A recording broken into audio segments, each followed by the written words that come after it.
یعنی کمال کی کتابیں ہیں. تو بہرحال یہ بھی ان کی ایک کتاب ہے اسباب اختلاف الفقہا. اس کا آپ وہ کر کے نوٹس بنائیں اور اپنے طلباء کے سامنے بنیادی باتیں ان کو بتائیں اور ان کو باقاعدہ مطالعے کے لیے اس طرح کی کتابوں کو بھی آپ تجویز کریں. اسی طرح تیسری کتاب ہے شیخ ڈاکٹر سعید الخن کی. ان کی پی ایچ ڈی کا ایک مقالہ ہے اور یہ بہت کمال کا مقالہ ہے. اس کا اردو ترجمہ بھی اسلامک یونیورسٹی یا شریعہ اکیڈمی اسلام آباد سے ہو چکا ہے. اس کتاب کا نام ہے اثر الاختلاف فی القواعد الاصولیہ فی اختلاف الفقہا. کہ اصولی فقہ کے جو قواعد ہیں ان میں جو فقہا کا اختلاف ہوا ہے اس کی وجہ سے فقہی اختلافات میں کیا کیا اثرات مرتب ہوئے ہیں. یہ بہت کمال کی کتاب ہے اور اس میں بہت عمدہ موضوع کو لیا گیا ہے. کیا ہے وہ موضوع؟ آپ نے دیکھا ہوگا کہ اصول فقہ میں بھی یعنی اصول فقہ جو ایک الگ فن ہے. اصول شاشی آپ نے پڑھی ہے, نور الانوار آپ نے پڑھی ہے, کشف الاسرار آپ نے دیکھی ہوگی, اصول السرخسی آپ نے دیکھی ہوگی, اصول البزدوی آپ نے دیکھی ہوگی. ساری اصول فقہ کی کتابیں ہیں حنفیہ کی. پھر اس طرح فقہاء شافعیہ کی اصول فقہ کی کتابیں ہیں وغیرہ وغیرہ.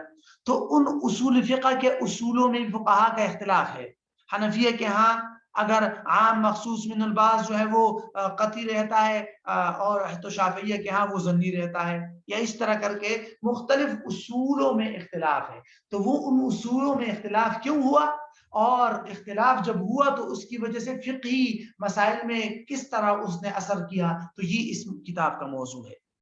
اور اس کتاب کے شروع میں عمومی طور پر بھی اسباب اختلاف فقہا کا تذکرہ ہے شروع میں. بعد میں پھر قواعد اصولیہ کو خاص کر توجہ دی گئی ہے, لیکن شروع میں عمومی اسباب کا بھی تذکرہ موجود ہے. تو یہ ایک عمدہ کتاب ہے, اس کو بھی آپ دیکھ لیے اور اس کا مختصر سا تذکرہ ان کے سامنے کر دینا چاہیے. بہرحال تو یہ نقطہ خلاصہ یہی ہے کہ طلباء کو اختلاف فقہا کا تعارف اور اسباب اختلاف فقہا کا تذکرہ کر دینا چاہیے. آخری بات ہے اجتہاد اور تقلید.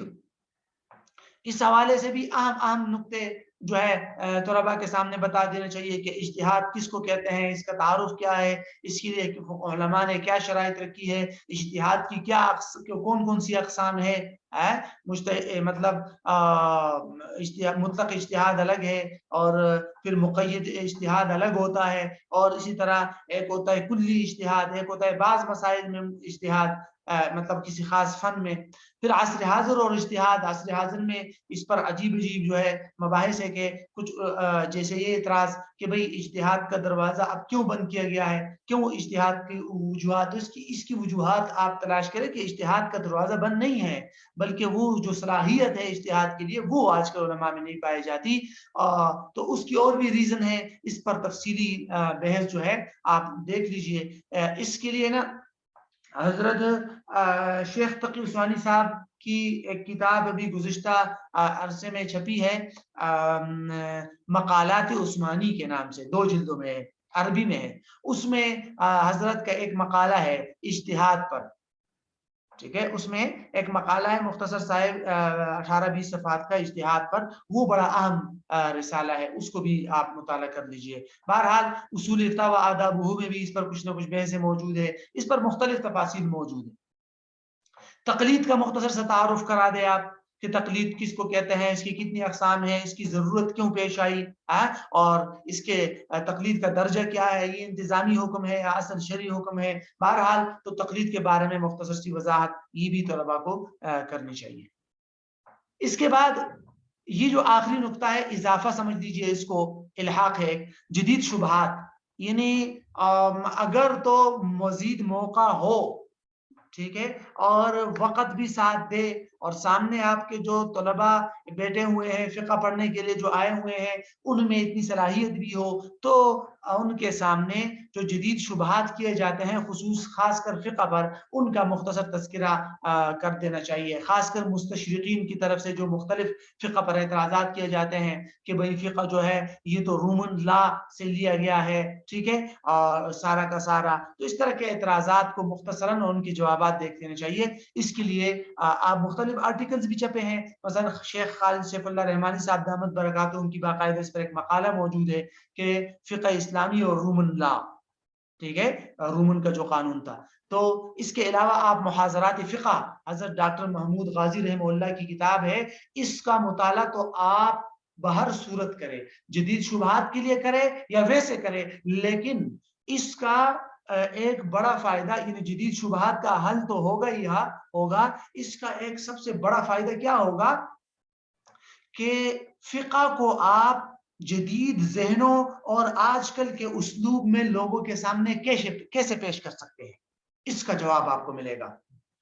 آپ کو پتہ چلے گا کہ انہوں نے کتنی پرمغز اور کتنے مشکل بحثیں ایسے آسان الفاظ میں کیسے لوگوں کے سامنے رکھی ہے محاضرات فقہ میں.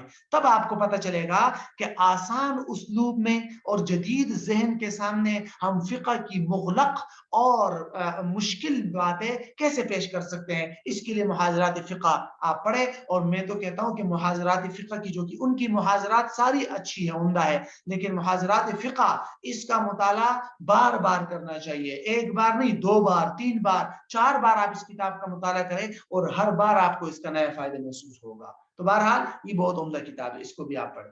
تو یہ ساری کی ساری تفصیلات ہماری تھی تدریسی فقہ کا پہلا مرحلہ، یعنی مبادیات کے حوالے سے. اچھا، یہ جو مبادیات ہے اس کے لیے تو میں نے آپ کو الگ الگ بھی کتابیں بتائی ہے نا، خاص کر ادبی کتابیں اور اردو کی بھی میں نے کچھ اشارات کیے ہیں. لیکن یہ جو 2 کتابیں ہیں اردو کی، اس میں مبادیات کی جتنی بھی باتیں ہم نے پڑھی ہے نا، یہ 7، ان میں سے اکثر آپ کو ان 2 کتابوں میں مل جائے گی. یہ اردو کی کتابیں ہیں.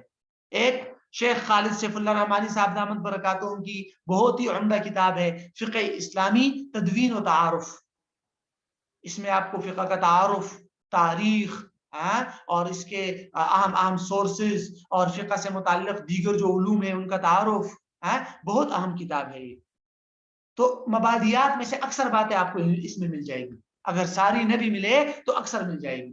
اسی طرح یہ ہمارے استاد تھے دور حدیث میں، ہم ان سے پڑھا تھا، ڈاکٹر ساجد الرحمان صدیقی صاحب رحمہ اللہ. ان کی کتاب ہے اسلامی فقہ کے اصول اور مبادی، یہ بھی بڑی عمدہ کتاب ہے. تو اکثر مبادیات آپ کو فقہ کے اس میں بھی مل جائیں گے، اور دونوں کتابیں نیٹ پر موجود ہے. اس نام سے آپ سرچ کریں گے تو آپ کو مل جائے گی PDF میں. تو اکثر مبادیات اس میں بھی مل جائیں گے. اور پھر اس کے علاوہ گزشتہ جو میں نے آپ کو عربی کی اور خاص کر الگ الگ کتابیں بتائی ہیں، اتنی زیادہ کتابیں نہیں ہیں.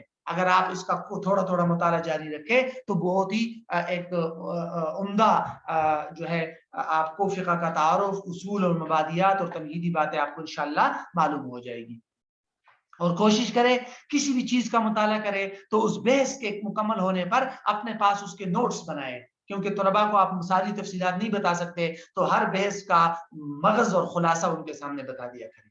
تو بہرحال یہ ہمارا پہلا مرحلہ مکمل ہو گیا مبادیات کے حوالے سے.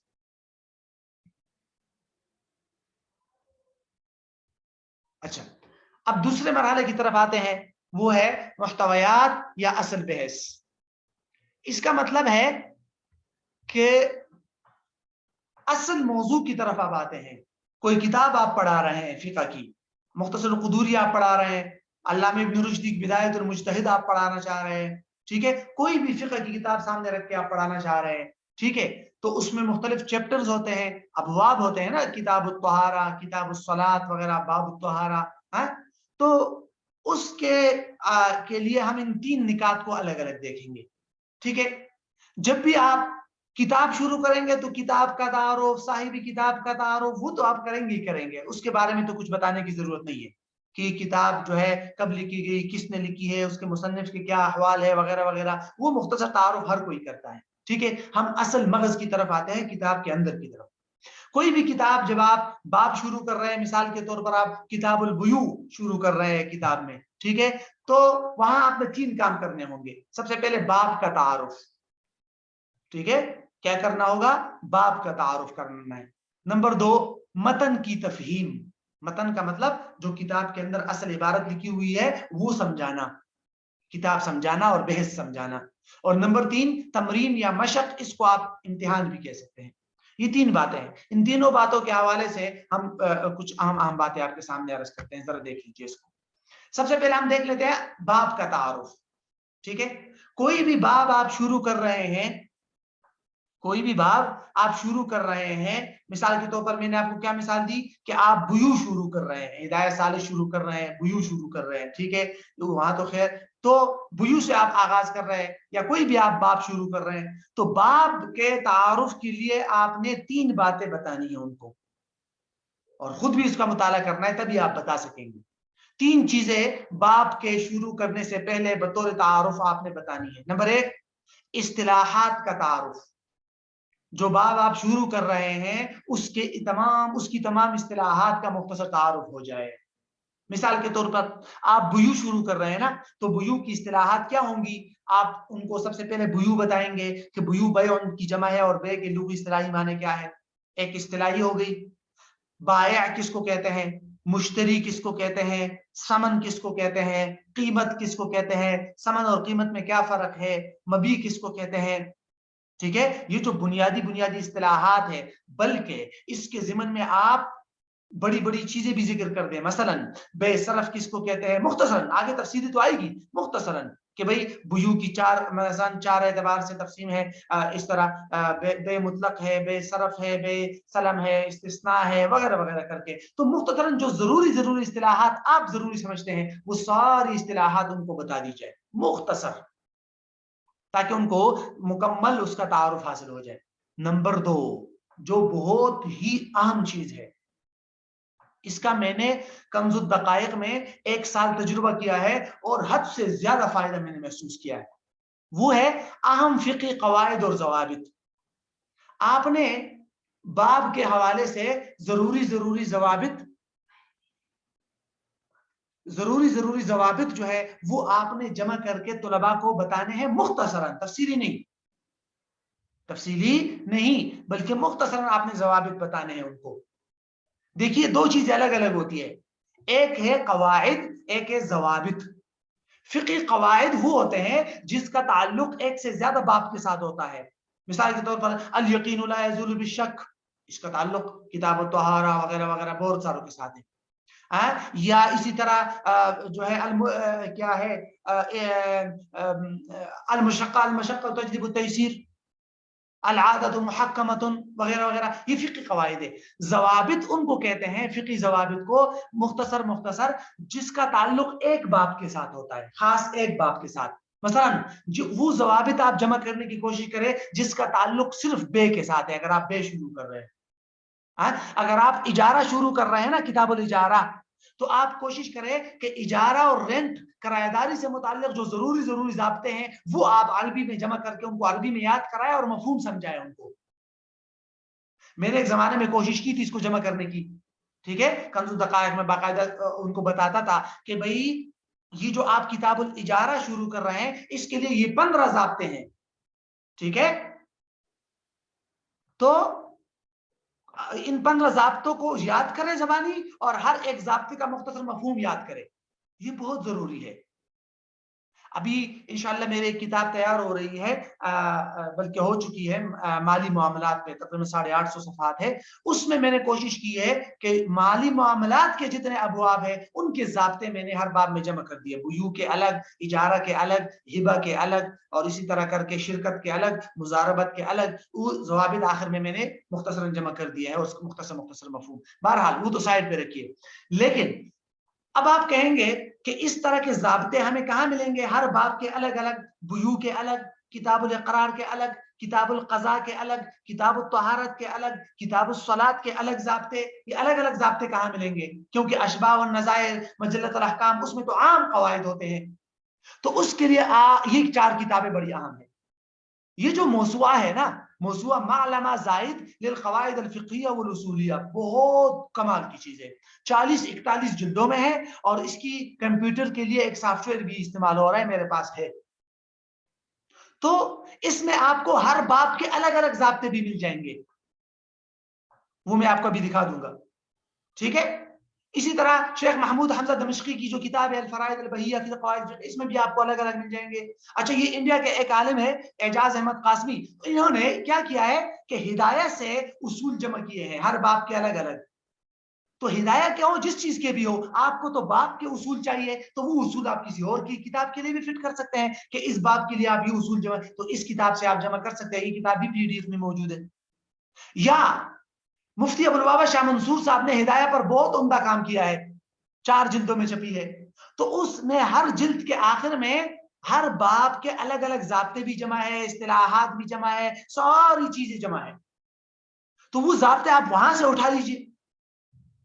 ابھی اردو میں بھی ایک کتاب آئی ہے مولانا نعمان صاحب کی، اصول ہدایہ، اردو میں ہے، تو وہ آپ لے لیجئے، الگ الگ، ابھی تو کچھ مسئلہ نہیں ہے، ہر باب کے الگ الگ ضابطے موجود ہیں، تو یہ کام آپ کریں اور یہ بہت ضروری ہے۔ اس کا کیا فائدہ ہوگا؟ جب طالب علم کو ضابطے معلوم ہو جائیں گے نا، مثلا آپ نے کتاب الاجارہ آپ شروع کر رہے ہیں اور طالب علم کو آپ نے 13-14 ضابطے بتا دیے، تو جب بھی آپ کوئی مسئلہ سمجھائے تو آپ پوچھے کہ بھائیو بتاؤ کہ آپ لوگوں نے جو 13-14 ضابطے یاد کیے تھے، اس مسئلے کا تعلق ان ضابطوں میں سے کس ضابطے کے ساتھ ہے، فوراً آپ کو بتا دے گا۔ میں نے خود پڑھایا ہے اور ایسا ایک دن بھی یا ایک مسئلہ بھی نہیں آیا کہ میں نے پوچھا ہو اور کسی ایک طالب علم نے بتایا نہ ہو کہ اس کے لیے کون سا ضابطہ لگ سکتا ہے۔ تو درجہ ثالثہ کے طالب علم وہ جب بتا سکتے ہیں تو رابعہ، خامسہ اور بڑے درجات کے طالب علم تو بدریق اولا پڑھا سکتے ہیں، بتا سکتے ہیں۔ تو یہ بہت اہم چیز ہے، اس سے باب کے سارے مسائل ان کے ذہن میں بیٹھ جاتے ہیں۔ تیسری چیز ہے خلاصۃ الباب کا استحضار۔ خلاصۃ الباب کا استحضار، کوئی بھی باب ہو اس کا مکمل خلاصہ آپ طلباء کو سمجھائے، اس کے لیے بہت اہم کتاب ہے النطف فی الفتاوی۔ النطف فی الفتاوی ایسی خاصیت مخصوص، ایسی اہم کتاب ہے کہ اس میں ہر باب کا خلاصہ دیا گیا ہے۔ مثلا اگر بیوع ہے تو آپ کو وہاں بتا دیں گے کہ بائع سے متعلق اہم احکام یہ ہے، مشتری سے متعلق یہ ہے، مبیع سے متعلق یہ ہے، قیمت سے متعلق، تو وہ سارا خلاصہ آپ کو، آپ اگر مکمل باب کا خلاصہ اس سے دیکھ کر آئے نا النطف فی الفتاوی تو بہت فائدہ ہوگا، اور مکمل باب کا خلاصہ طلباء کو یاد ہو جائے گا کہ وہ آپ کو بتا سکیں گے کہ کتاب الاجارہ کا مکمل خلاصہ یہ ہے، میں 5 منٹ میں سنا سکتا ہوں، فلاں کہے گا میں 3 منٹ میں سنا سکتا ہوں، تو مکمل خلاصہ آپ کو بتا دے گا۔ دلائل، آراء اور باریکیاں چھوڑ کے اصل مسائل کا خلاصہ۔ تو یہ 3 چیزیں بہت ضروری ہے باب کے شروع کرنے سے پہلے۔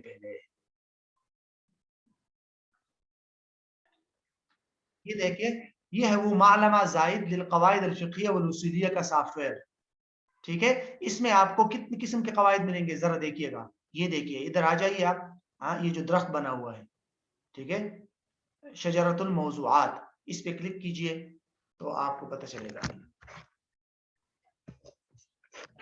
اب یہ دیکھیے آپ، مقدمات تو چھوڑیے، ٹھیک ہے، اچھا یہ مختلف قسم کے قواعد ہیں، یہ دیکھیے قواعد المبادی، قواعد المقاصد، قواعد المشقہ، موضوع کے اعتبار سے نظر ہے، قواعد الوسائل، قواعد مقاصد المکلفین، مختلف یعنی موضوعات کے اعتبار سے۔ اسی طرح یہ دیکھیے قواعد فقہیہ کبریٰ، قواعد فقہیہ کبیرہ، وسطیٰ، صغریٰ، ٹھیک ہے۔ یہ آ گئے وہ ضوابط جو میں آپ کو بتانا چاہ رہا تھا۔ یہ دیکھیے ضوابط ابواب العبادات، ضوابط ابواب المعاملات، ضوابط ابواب فقہ الاسرہ، یہ دیکھو نظر آ رہا ہے۔ اب اسی میں سے آپ کلک کریں گے تو اندر جا کے دیکھیے عبادات پہ میں نے کلک کیا، ضوابط باب الطہارہ، ضوابط باب الصلاۃ، ضوابط باب الجنائز، نظر آ رہا ہے۔ تو اسی طرح معاملات پہ میں نے کلک کیا تو ضوابط المعاوضات، اب معاوضات کے اندر میں کلک کروں گا تو بیوعات، یہ دیکھیے بیوع، شفع، نظر آ رہا ہے۔ اب بیوع پہ میں کلک کروں گا تو یہ دیکھیے یہ وہ قاعدے آ گئے، اب میں اس پہ کلک کروں گا تو وہ قاعدہ کھل جائے گا، اس قاعدے کا مفہوم آپ کو مل جائے گا، اس قاعدے سے ملتے جلتے دیگر قواعد آپ کو مل جائیں گے، ٹھیک ہے۔ یہ میں نے ڈبل کلک کیا، اب ذرا دیکھیے گا اس کو،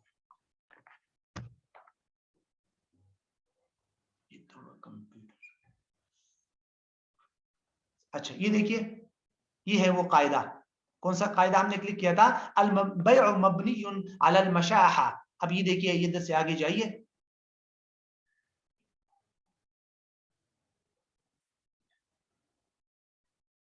یہ دیکھیے ملتے جلتے الفاظ، اس قاعدے کے ملتے جلتے الفاظ آ گئے، دیگر قواعد، باقاعدہ حوالہ جات موجود ہے نیچے دیکھیے، ٹھیک ہے۔ اسی طرح آگے جائیں گے تو آپ کو مفہوم بھی بتائیں گے، یہ دیکھیے شرح الضابط، ضابطے کا کی شرح، اور پھر اس کے بعد آپ کو اس کی تفریعات بھی بتائیں گے، مثالیں، یہ دیکھیے آپ ابھی دیکھیے شرح چل رہی ہے،